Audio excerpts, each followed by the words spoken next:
पहले बेसिक चीजें इंस्टॉल कर लेते हैं।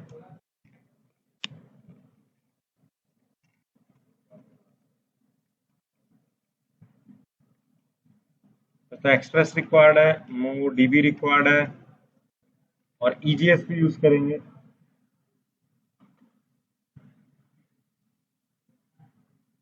एक्सप्रेस सेशन बाद में देखते हैं, ठीक है। 3 मॉड्यूल्स लिए हैं, बाकी और जो रिक्वायर्ड होगा देख लेंगे।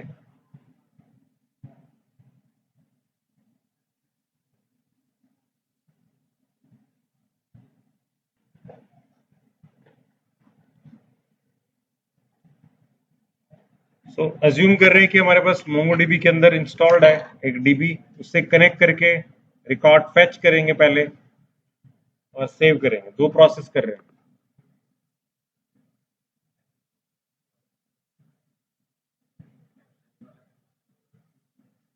ठीक ही बात है, लास्ट में डाल देता हूँ, अभी डाल। सो लेट्स से कि हमारे पास बैच MongoDB एक डेटाबेस है कलेक्शन, और डेटाबेस के अंदर कलेक्शन पड़ा है स्टूडेंट नाम से, कुछ रिकॉर्ड पड़े हैं इसके अंदर, तो कुछ फालतू रिकॉर्ड है।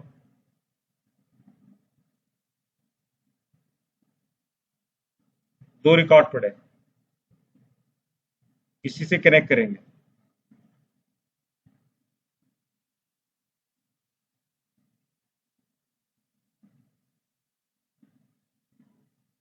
या आपका यूआरएल स्ट्रिंग है, इसका यूज करेंगे। सो लेट्स स्टार्ट करते हैं। server.js फाइल हमने क्रिएट कर दी। बेसिक सर्वर है, so it is express require express and app equal simple express server he create किए। नाउ MongoDB के लिए हम फिर से क्या यूज कर रहे हैं, एक और वेरिएबल ले रहे हैं क्लाइंट, और लाइब्रेरी कौन सी है, रिक्वायर इसे MongoDB। इस MongoDB मॉड्यूल के अंदर बहुत सारी क्लासेस हैं। फिलहाल अभी हम एक सिंपल क्लास यूज कर रहे हैं कॉल्ड Mongo client है, Mongo client है, that will create a client to access the MongoDB database। पहले हम code first database first approach use कर रहे हैं। अज्यूम कर रहे हैं कि MongoDB में DB बना हुआ है, रिकॉर्ड पड़े हुए हैं, हम उनको प्रोसेस कर रहे हैं। स्ट्रक्चर सारा वहां से डिफाइन है। दूसरा होगा कोड फर्स्ट अप्रोच, जहां पर हम मोंगूस यूज करेंगे। हम स्कीमा अपने पास पहले से डिफाइन करके रखेंगे, हम डीबी के ऊपर फोकस नहीं करेंगे। वी अज्यूम कि मोंगूस हमारे स्कीमा को देखकर डेटा अपडेट करता रहे खुद ही, ठीक है ना। हम जो रिकॉर्ड डालेंगे वो अपने स्ट्रक्चर के अकॉर्डिंगली डालेंगे, जो वैलिडेशन हम लगाएंगे अपने स्कीमा के अकॉर्डिंगली वैलिडेशन अप्लाई करेंगे, क्या करना है। तो पहले सिंपल MongoDB हमने क्लाइंट ऑब्जेक्ट लिया। इस क्लाइंट के पास मेथड है called connect, connect that is to connect to a URL. Parameter में 2 चीजें, एक चीज मांग रहा है, first is what the URL, और दूसरे बहुत सारे और ऑप्शंस है जो फिलहाल अभी नहीं दे रहे, लेकिन ये रिटर्न क्या कर रहा है, एक प्रॉमिस रिटर्न कर रहा है। कॉल बैक फंक्शन नहीं है इसका, पुराने वर्जन में कॉल बैक फंक्शन ही था, ये ध्यान रखना। लेटेस्ट वर्जन में कॉल बैक फंक्शन नहीं, सॉरी कॉल बैक नहीं है, उसकी जगह पर क्या डिफाइन है, प्रॉमिस है। सो कनेक्ट के अंदर फिलहाल मुझे यूआरएल ही देना है, तो मैंने MongoDB का अपना यूआरएल जो डिफाइन था पहले पुट कर दिया। MongoDB column double slash server name column what the port number है। Now this will return what, a promise, और प्रॉमिस को हैंडल करने का तरीका क्या था, हम देन लगाएंगे। देन के केस में नॉर्मली अगर कॉल बैक ध्यान हो आपको, तो ये कॉल बैक फंक्शन में क्या दे रहा था, 2 parameter, error and what, database देता है। एरर में इनकेस कनेक्शन नहीं हो पाई तो आपको एरर रिटर्न करेगा, इनकेस कनेक्शन सक्सेसफुली हो गया तो सेकंड पैरामीटर में आपको क्या देगा, कनेक्शन टू द डेटाबेस देगा। इस केस में आपके पास एरर और देन, हम यहां पर प्रोमिसेस के केस में कैसे हैंडल करेंगे, बाय यूजिंग कैच, और क्या था, देन। तो देन रिसीव करेगा डेटाबेस एंड कैच रिसीव करेगा क्या, एरर है। तो फिलहाल then I will say receive what, a database connection to the server है। सो देन में हमें करना क्या है, ये आपके पूरे सर्वर से कनेक्टेड है, आपको तो अपने कॉरेस्पॉन्डिंग डेटाबेस पे काम करना है, सर्वर सारे डेटाबेसेस पे काम नहीं करना। सो डेटाबेस मेथड है कॉल्ड डीबी, कि डेटाबेस के कौन से डेटाबेस से कनेक्ट करना है हम वो डिफाइन करेंगे। तो this time it is batch MongoDB। हमने इस डेटाबेस से कनेक्ट करना। Now this DB method will return the instance of a database connected successfully to your database called batch MongoDB. So एक वेरिएबल देगा, क्योंकि इसी वेरिएबल का यूज हम आगे सभी जगह पर यूज करेंगे। मतलब इस इंस्टेंस जो हमें यहाँ पर मिलेगा that is connected to what database है। तो लेट्स से कि मैंने यहाँ पर क्या बनाया, एक वेरिएबल DB इंस्टेंस, और मैं यहाँ पर लिख रहा हूं DB instance equals to what the database. So मतलब MongoDB ने क्लाइंट यूआरएल से कनेक्टिविटी एस्टैब्लिश करने के बाद उसने मुझे एक डेटाबेस कनेक्शन सर्वर से बना कर दिया। उस डेटाबेस कनेक्शन से मैंने क्या कनेक्ट किया, अपना स्पेसिफिक DB कनेक्ट किया, वहां से मुझे क्या मिला, एक इंस्टेंस मिला। इंस्टेंस मैंने ग्लोबल वेरिएबल में डाल दिया और ये कनेक्ट का कोड मैंने पहले कॉल किया। इसका मतलब सर्वर डॉट जेएस जब स्टार्ट होगी तो पहले कनेक्ट वाला कोड क्या है, कॉल होगा। क्लियर है कि नहीं? तो पहले कनेक्टिविटी स्टैब्लिश हो जाएगी, DB इंस्टेंस में आपके पास डेटा आ जाएगा and then we can proceed with the next one. अब नेक्स्ट वन का मतलब है कि आपका MongoDB कनेक्टेड है और आपको कनेक्टेड इंस्टेंस कहां पर मिला है, DB इंस्टेंस में मिला हुआ है। जो भी काम करना है आप वहां पर कर सकते हो और करना वही है जो आपने MongoDB के अंदर किया। हल्का सा तरीका फर्क था, वहां आपने लिखा थी DB डॉट कलेक्शन का नाम, सीधा DB डॉट क्या लिखा था, स्टूडेंट डॉट फाइंड वन। यहां पर आपके पास कलेक्शन तो है लेकिन एक्सेस डायरेक्ट नहीं है, थ्रू एन ऑब्जेक्ट है। तो आप इसे app dot gate, let's say called get data, एक एंड पॉइंट क्रिएट किया, रिक्वेस्ट एंड व्हाट रिस्पॉन्स। सबसे पहले तो हम क्या करते हैं, सिलेक्ट ही करते हैं वहां से कुछ रिकॉर्ड, मतलब डेटाबेस पे जो पड़ा है वहां से रिकॉर्ड फेच करते हैं। तो डेटाबेस का इंस्टेंस आपके पास कहां है, DB इंस्टेंस में आ चुका है। तो DB इंस्टेंस डॉट मेथड है कॉल्ड कलेक्शन, और यहां हम अपना कलेक्शन पास करेंगे कि मुझे किससे कनेक्ट करना है। सो हमारे डेटाबेस कौन सा है, स्टूडेंट्स था, but I need to make sure कि केस क्या है, that is capital S, student से कनेक्ट कर रहे हैं। So DB instance dot collection student, क्या आपके स्टूडेंट टेबल से कनेक्टेड है। अगर आपको बार बार स्टूडेंट टेबल का यूज करना है तो आप इसे किसी वेरिएबल में डाल दो और बार बार उस वेरिएबल को एक्सेस करते रहो। मतलब मुझे बार बार स्टूडेंट टेबल का एक्सेस करना है तो मुझे क्या किया मैंने, DB instance from collection directly अपने पास किसी इंस्टेंस में डाल दिया, that is called student instance है। तो मैंने DB इंस्टेंस तो था ही, एक और क्या ले लिया, स्टूडेंट इंस्टेंस ले लिया, ताकि मुझे जब भी स्टूडेंट इंस्टेंस पे काम करना हो DB इंस्टेंस डॉट कलेक्शन की जगह पर मैं क्या लिखूंगा, स्टूडेंट इंस्टेंस डॉट आपके फाइंड मेथड। ठीक है, मेथड वही है आपके पास, find, find one, insert many, method वही है, बट यूज करने का तरीका चेंज हो गया। अगर सिंपल वे में मैं कहूं कि कॉम्प्लेक्स ना करूं अगर मैं अभी के लिए, तो मैं सीधा क्या लिखूंगा, DB इंस्टेंस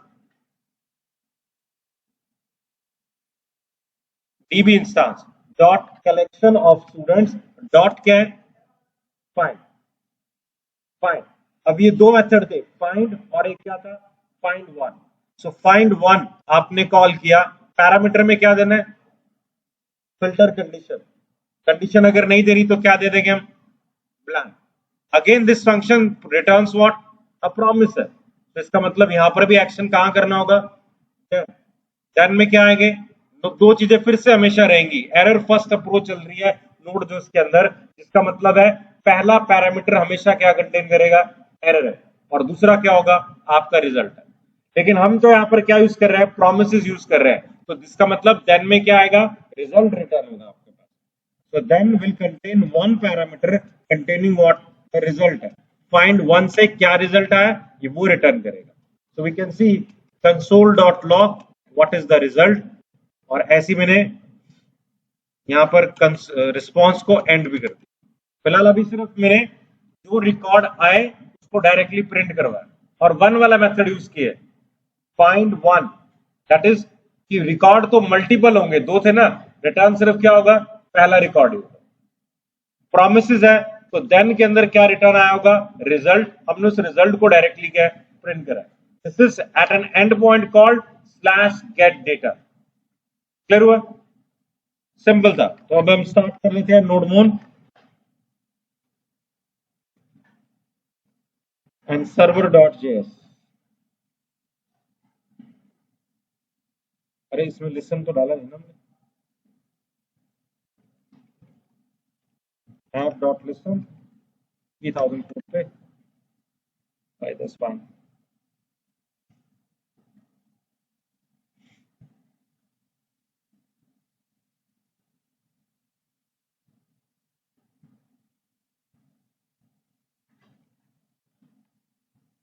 सो हमने जो एंड पॉइंट बनाया that is called get data. Gate data का रिस्पॉन्स हमने स्क्रीन पे नहीं लिया, हमने कहा लिया था, कंसोल पे लिया था। और कंसोल पे क्या दिखेगा, मल्टीपल रिकॉर्ड, 2 रिकॉर्ड पड़े थे, बट फाइंड वन यूज किया तो क्या दिख रहा है, वो एक सिंगल रिकॉर्ड। क्लियर हुआ?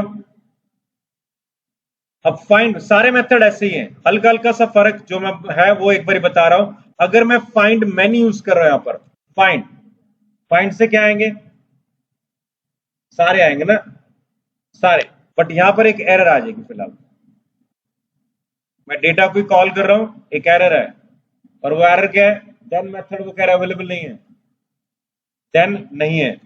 अब देन नहीं इसका मतलब फाइंड मेथड प्रॉमिस रिटर्न नहीं कर रहा, क्योंकि फाइंड का काम क्या है, रिकॉर्ड फाइंड आउट करना। रिटर्न क्या होगा, एक एरे होगा। So you need to convert this data into what, an array.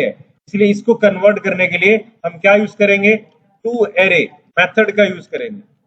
कि फाइंड जो रिटर्न दे रहा है एग्जैक्टली वो एक सिंगल ऑब्जेक्ट नहीं है, एरे फॉर्मेट में है। तो उसे रीडेबल बनाने के लिए हमने क्या यूज किया, टू एरे मेथड को क्या यूज किया है। कि टू एरे क्या रिटर्न करेगा, एक प्रॉमिस रिटर्न करेगा। इसीलिए इस टू एरे का क्या लगेगा, 10 लगेगा। मतलब फाइंड नॉर्मली क्या रिटर्न कर रहा है, एक array, but array directly process नहीं होगा। For that we need to convert the data in using what, to array. So find से जो आया वो मुझे पता है एक एरे होगा, मुझे टू एरे मेथड से उसे कन्वर्ट करना है। To array will return a promise, इसीलिए मैंने टू एरे का क्या लगाया, 10 लगाया। और अब क्या रिटर्न होगा मुझे यहां से, सारे रिकॉर्ड रिटर्न हो गए। ये तो ब्लैंक, बट एग्जैक्टली मुझे सर्वर से क्या आएंगे, दोनों रिकॉर्ड आ रहे हैं। तो ये एडिशनल ये चीज होगी कि फाइंड मेथड के अंदर एरे आएगा, एरे को डायरेक्टली प्रोसेस नहीं कर सकते, we need to convert this array into what, readable format array. ठीक है, जैसे मोंगोडीबी के अंदर एक कमांड होती है called pretty, that is to make the array readable. तो रीडेबल फॉर्मेट में डिस्प्ले करने के लिए हम मोंगोडीबी के अंदर भी फाइंड के साथ क्या लगाते हैं, प्रिटी कमांड लगाते हैं। ऐसी ये भी उसे रीडेबल फॉर्मेट में कन्वर्ट करने के लिए क्या लगा रहा है, एरे लगा रहा है। पॉइंट क्लियर हुआ? आपके पास क्या रिटर्न हो गया, एक एरे रिटर्न हो रहा है, दिस इज एन एरे। अब क्वेश्चन देखो क्या है, मैं ऐसी पहले एक दो एंड पॉइंट और बना लेता हूं, फिर ईजीएस पर आते हैं। लेट्स से कि मेरा एक एंड पॉइंट तो था called get data, that will return what, an array. वो तो सारे एलिमेंट्स क्या कर रहा है, रिटर्न कर रहा है। फिलहाल हमने सभी एलिमेंट्स को किस में लिया है, console.log पे ले लिया, प्रिंट करवा लिया। हालांकि यूआई के ऊपर कोई आउटपुट नहीं दिया हमने, देते हैं हम। लेट्स से कि मैं एक और एंड पॉइंट पहले क्रिएट कर लेता हूं, app.get/store data। मतलब इसका काम क्या होगा, ये एक नया रिकॉर्ड बनाएगा, store data, request and what, response. और इसके थ्रू हम क्या कर रहे हैं, एक रिकॉर्ड डीबी में सेव करवा, ठीक है, सिंपली एक रिकॉर्ड सेव कर रहे हैं। और आपने पढ़ा हुआ मेथड कौन सा था, इंसर्ट वन, और इंसर्ट क्या है, मैनी। हाँ जी, क्लियर हुआ? तो अब मुझे रिकॉर्ड इंसर्ट करना है, स्टूडेंट्स कलेक्शन के अंदर एक नया रिकॉर्ड डालना है। फिलहाल मैं एक डमी ऑब्जेक्ट क्रिएट कर रहा हूं, लेट्स से कॉल्ड ओबीजे, और मुझे ये ऑब्जेक्ट फाइल में स्टोर करना है, मतलब टीबी में स्टोर करना है। ऑब्जेक्ट का मतलब क्या होगा, आप एक ऑब्जेक्ट बनाओगे और ऑब्जेक्ट को आपको पता है कि एज पर द स्ट्रक्चर आपके स्टूडेंट टेबल में क्या पड़ा है, नेम और एज पड़ा है। तो लेट्स से कि मैंने एक ऑब्जेक्ट क्रिएट किया, name from, this is code data, and age that is colon 40 कर दिया। सो एक नया ऑब्जेक्ट क्रिएट किया है, now we need to store this object into the DB. तो बेसिकली काम वही होगा, डीबी इंस्टेंस बार बार देखो करना पड़ रहा है, डॉट कलेक्शन, और कलेक्शन कौन सा है, स्टूडेंट। इसीलिए स्टूडेंट्स पे बार बार काम करना हो, ये कोड लिखने की बजाय इसे किसी वेरिएबल में डाल दो और बार बार उस वेरिएबल को एक्सेस कर लो। ठीक है ना, बार बार ये नहीं लिखना पड़ेगा। डॉट, अभी क्या करना है, रिकॉर्ड डालना है, इंसर्ट क्या कर रहे हैं हम, 1 एक ही रिकॉर्ड डाल रहे हैं। इंसर्ट 1 में हमें क्या भेजना है, ऑब्जेक्ट भेजना होता है। सो हमने क्या पास कर दिया, ऑब्जेक्ट पास कर दिया। इंसर्ट 1 को हमने ऑब्जेक्ट पास कर दिया। अगेन इंसर्ट 1 क्या रिटर्न कर रहा है, प्रॉमिस रिटर्न कर रहा है। तो इसका रिजल्ट देखने के लिए हम किस में जा रहे हैं, देन और कैच में जा रहे हैं। रिजल्ट में नॉर्मली क्या आता है, एक्नॉलेज्ड और व्हाट, द ऑब्जेक्ट आईडी आता है। So we can see then के अंदर क्या होगा, रिजल्ट। और अगर मैं रिजल्ट को कंसोल डॉट लॉग कर लेता हूं तो आपको पता लग जाएगा कि नया रिकॉर्ड सेव हो गया। और रिस्पॉन्स को क्या कर दिए, एरर हैंडल करने के लिए कैच लगाएंगे। फिलहाल तो मुझे पता है कि ऑब्जेक्ट प्रॉपर है, सेव नहीं हो रहा, तो I am not handling the error. Store data एक और एंड पॉइंट बना दिया, जिसे जब हम कॉल करेंगे एग्जैक्टली वो एक रिकॉर्ड का डेटा फाइल में क्या कलेक्शन में क्या सेव करेगा। तो जरा चेक कर लेते हैं। हमने सिंपल एंड पॉइंट कॉल करना है, स्टोर डेटा। ये एंड पॉइंट कॉल होगा, रिस्पॉन्स तो एंड कर रखा था ब्लैंक से, बट इससे हुआ क्या होगा, मोंगोडीबी के अंदर आपके स्टूडेंट्स के अंदर एक और डॉक्यूमेंट जरूर आ गया होगा। सो देयर आर 3 डॉक्यूमेंट, 2 पहले पढ़े थे, एक हमने अभी भी डाला। हमने नेम और क्या दिया था, एज, आईडी, तो ऑटोमेटिकली क्या होगी, असाइनमेंट। पॉइंट क्लियर हुआ। तो बेसिकली जो कल आपने फंक्शन पढ़े मोंगोडीबी से डेटा इंसर्ट डिलीट के, वही सारे फंक्शन यूज करने हैं, वही सारे पैरामीटर्स हैं, बट हम सिर्फ इतना मान के चलेंगे कि वो क्या रिटर्न कर रहे हैं, प्रॉमिसेस रिटर्न कर रहे हैं। कैन और कैच में आप अपना प्रोसेस करो। मोंगोडीबी ने आपको डीबी नाम से ऑब्जेक्ट दिया था, डीबी डॉट कलेक्शन का नाम आपने यूज किया था, उसकी जगह पर आपने डीबी का ऑलरेडी क्या लिया हुआ है, एक इंस्टेंस लिया हुआ है। इंस्टेंस के पास कलेक्शन नाम से क्या है, एक मेथड है, कॉल करो और अपना कलेक्शन क्या है, सिलेक्ट करो। हमेशा ये प्रोसेस करना। Point clear. अब आते हैं ईजीएस वाले के ऊपर। आई थिंक ईजीएस हमने इंस्टॉल नहीं किया ना, ईजीएस ठीक है, ईजीएस इंस्टॉल्ड है। तो लेट्स से अब हम ये कह रहे हैं कि डीबी इंस्टेंस के अंदर जो अभी हमने प्रोसेस देखा गेट डेटा वाला, गेट डेटा क्या कर रहा था, डेटाबेस से डेटा फेच कर रहा है, लेकिन हमें स्क्रीन के ऊपर डिस्प्ले नहीं ला रहा। स्क्रीन के ऊपर तो कैसे आएगा डेटा, नहीं स्क्रीन के ऊपर डेटा डिस्प्ले पे लाना। ये जो रिजल्ट डेटा आया है मुझे इसका यूजर को दिखाना है ना। अभी तो कंसोल डॉट लॉग कर दिया हमने, सर्वर पे देख लिया, ओके फाइन, डेटा रिट्रीव हो गया, बट यूजर को दिखाना है, राइट। ईजीएस लगेगा ना। या तो आप इसकी क्या बनाओगे, एपीआई बना के जेसन रिटर्न कर दो, फिर रिएक्ट इसे कॉल कर लेगा और अपने आप जहां दिखाना होगा दिखा देगा। डेटा हमें दिखाना है, डायनामिक डेटा है, तो मुझे क्या यूज करना पड़ेगा, ईजीएस व्यू इंजन यूज करना पड़ेगा। तो मैं व्यू इंजन यूज करूंगा और वहां उसे कहूंगा कि ये डेटा उसे फॉरवर्ड कर देता हूं, वो डेटा डिस्प्ले कर देगा। लेट्स सी दैट कैसे करेंगे। तो पहले व्यू इंजन हमें अप्लाई करना है। कौन app.set and we have view engine और क्या देना है, व्यू इंजन की वैल्यू ईजेएस। स्टैंडर्ड यूज कर रहे हैं व्यूज फोल्डर, और लेट्स से हमने एक फाइल बना दी व्यूज फोल्डर के अंदर, होम डॉट क्या है, ईजीएस है। वी एक्सपेक्ट कि वो रिजल्ट यहां पर डिस्प्ले पर आ जाए इस पेज। अब कैसे आएगा, सर्वर पर अभी हमने गेट डेटा की रिक्वेस्ट आने पर कंसोल डॉट लॉग करके एंड कर दिया था। इसकी जगह पर हम क्या यूज करेंगे, रिस्पॉन्स डॉट क्या करो, रेंडर करो। रेंडर कहां क्या करना है, एक ईजीएस पेज इसका नाम क्या है, होम है, इसको डेटा फॉरवर्ड कर देंगे। व्हाट इज द डेटा, हमने कहा डेटा कॉलन आपको क्या भेज रहे हैं, रिजल्ट भेज रहे हैं। तो हमने गेट डेटा की रिक्वेस्ट पे रिस्पॉन्स में क्या रेंडर करने को कह दिया, एक ईजीएस पेज। ईजीएस पेज को हमने एक वेरिएबल भेजा कॉल्ड डेटा, और उस डेटा में हमने क्या भेज दिया, अपना एरे फॉरवर्ड कर दिया। बेसिकली हमने ईजीएस पेज को रिजल्ट नाम से एक एरे डेटा नाम के वेरिएबल में डाल के क्या भेज दिया। ईजीएस के पास एक एरे किस नाम से बड़ा है, डेटा नाम से बड़ा होगा। तो अब मैं ईजीएस वाले पेज पर आता हूं और सिंपल एचटीएमएल पेज अगर राइट कर रहा हूं,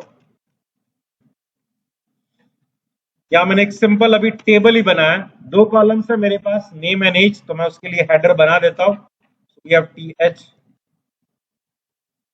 नेम, टीएच एज, ये हेडर रो बना दिए। बाकी और रोज भी आएंगी बट वो डायनेमिक है। तो जैसे हमने लास्ट टाइम ईजीएस में पढ़ा था, एरे आया था कोर्सेज का, हमने एलआई के अंदर उससे क्या है डिस्प्ले कर दिया था। अब एरे आ रहा है डेटा नाम से और अंदर क्या है ऑब्जेक्ट्स है, उसको डिस्प्ले करना है। स्टैंडर्ड रूल यहाँ पर ईजीएस के अंदर जावास्क्रिप्ट का कोड अप्लाई करना है। तो परसेंटाइल आपके पास वेरिएबल किस नाम से आ रहा था, डेटा, वेरिएबल नहीं वो एक एरे है, तो डेटा के ऊपर क्या लगा दिया for each again we receive what an item. अब आइटम के अंदर हमें एचटीएमएल प्रिपेयर करनी है, तो ये ईजीएस कोड यहीं पे खत्म करते हैं और ये वाला भी ईजीएस में राइट कर देते हैं। अंदर हमने कहा हर टेबल के अगेंस्ट क्या बनाओ, एक रो, रो के अंदर सेल, सेल के अंदर फिर से हम डिस्प्ले करेंगे आइटम डॉट क्या थे प्रॉपर्टी, नेम आ रही है एंड टीडी, फिर से percentile equals to item dot क्या आ रहा है, एज आ रहा है। ये दोनों डेटा प्रिंट पर आ गए। तो फॉर ईच लूप हमने डेटा के ऊपर लगा दिया, for every element in the row called data हमने टीआर क्रिएट कर दिया। What does TR will contain, item dot name print करवाया और आइटम डॉट क्या है एज, क्योंकि डेटा क्या था एरे ऑफ ऑब्जेक्ट्स था और ऑब्जेक्ट्स का डेटा हमने डॉट ऑपरेटर के थ्रू एक्सेस कर लिया। दैट्स आवर ईजीएस पेज है। तो अगर हम चेक करें, फर्स्ट ऐसी कोई इशू नहीं है। लेट्स से प्रोसीड, हमने क्या बना हुआ है, गेट डेटा नाम से एक मेथड बना हुआ है जो बेसिकली टेबल फॉर्मेट में डेटा को क्या प्रिंट करेगा। क्लियर है? तो हमने मोंगोडीबी से डेटा उठाया, ठीक है, यूजिंग सिंपल फाइंड मेथड्स जो कि जेसन रिटर्न कर रहा है। अगर एपीआई कॉल्स थी तो मैं डायरेक्टली जेसन में ही फॉरवर्ड कर दूंगा, पर अगर आपके सर्वर ने हैंडल करना है तो ईजीएस पेज बनाकर हमने हैंडल कर दिया। इंजन आपके दो सकते हैं, ईजीएस और व्हाट एचबीएस, प्रेफरेबली दो थे, आप दोनों ट्राई करना, दोनों में कोई खास फर्क नहीं है। जैसे आप परसेंटाइल इक्वल है वहां करली ब्रेसेस है, उसी के थ्रू प्रोसेस करना, कोई खास डिफरेंस नहीं है। फिलहाल हमने सिर्फ डेटा क्या किया, फैच कर लिया। हालांकि हमने कोड ये भी बनाया हुआ है डेटा सेव करने का, ऑलरेडी हमने सर्वर को कह रखा है कि there is an end point called store data, जो एक फिक्स डेटा फिलहाल क्या कर रहा है, सेव कर रहा है, फिक्स डेटा है। So we can create a page, जिस पेज के सबमिट पे डायरेक्टली क्या हो, स्टोर डेटा कॉल हो और वो डेटा एग्जैक्टली क्या सेव कर दे। ठीक है, तो वो एक वाला पेज और वो भी बना लेते हैं। तो लेट्स से व्यूज के अंदर ही हम ऐड कर देते हैं add dot cat EJS page, simple HTML page है। यूजर से डेटा इनपुट करवा के फॉर्म एक्शन में क्या है सबमिट करना है, that is called store data. And point call कर दिया, मेथड हमने क्या दे दिया, डेटा सबमिट कर रहे हैं, so we prefer to give the post data. हमें यूजर से क्या इनपुट करना है, नेम इनपुट करना है, so input type equals to text, name equals to name. एक उसकी एज इनपुट करनी है, तो input type equals to text, name equals to age दे दिया, input type equals to submit button.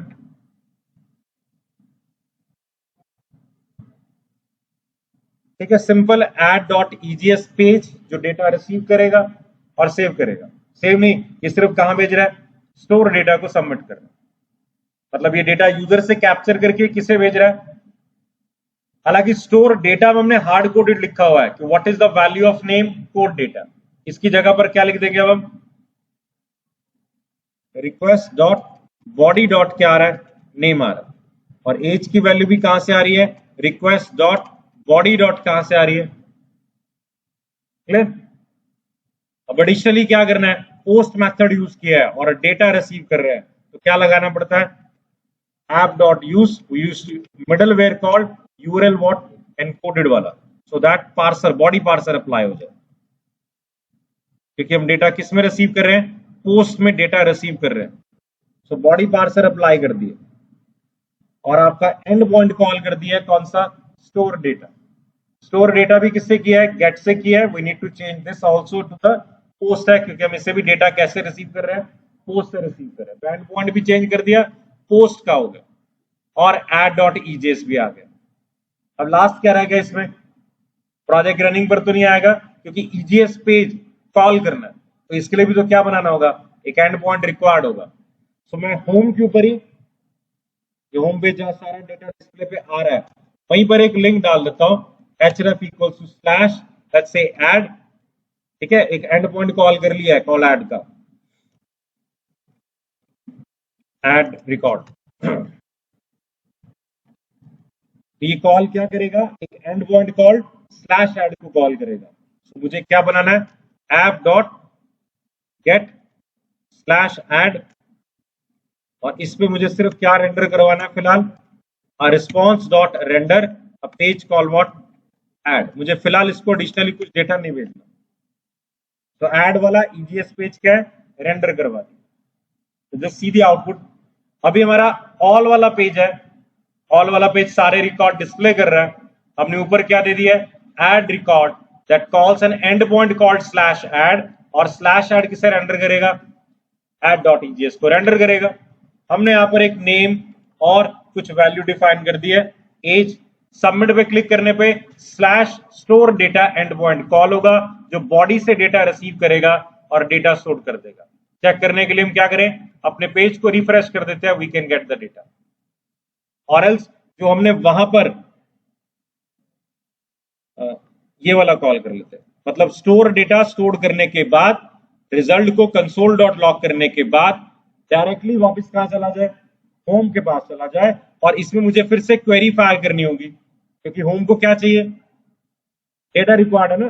अब डेटा कहां से आए, इस क्वेरी में तो है ही नहीं, नहीं है ना, तो कहां से लाए। फिलहाल देखो हमने एंड पॉइंट कौन सा यूज किया है, गेट डेटा वाला यूज किया, तो उसे रेंडर करने की बजाय हम रिस्पॉन्स को यहां पर क्या करते हैं, रीडायरेक्ट करते हैं। Redirect to what, slash get data, वो अपने आप दोबारा डेटा नया फेच करके रेंडर कर ही देगा, तो मुझे दोबारा यहाँ पर कोड फेच का राइट करने की जरूरत नहीं है। Redirect to the end point called slash get data, वो फिर से नया डेटा अपने आप फेच करके होम को रेंडर कर ही देगा। तो मतलब मैं जब भी रिकॉर्ड को सेव करूंगा, मुझे बार बार डेटा फेच करने की जरूरत मैनुअली नहीं है, क्योंकि हम ऑलरेडी कर चुके हैं। सो लेट्स से कि हमने कौन सा बनाया, gate data. So add record, this is new one, and submit पे क्लिक करने पे रेंडर होके क्या आ जाएगा, वापस से वही पेज जो होम पेज रेंडर करते हैं। क्लियर हुआ पॉइंट। सारे क्रूड ऑपरेशन, अब ये दो ऑपरेशन आपके नॉर्मली क्रूड के होते हैं। क्रूड ऑपरेशन क्या है, क्रिएट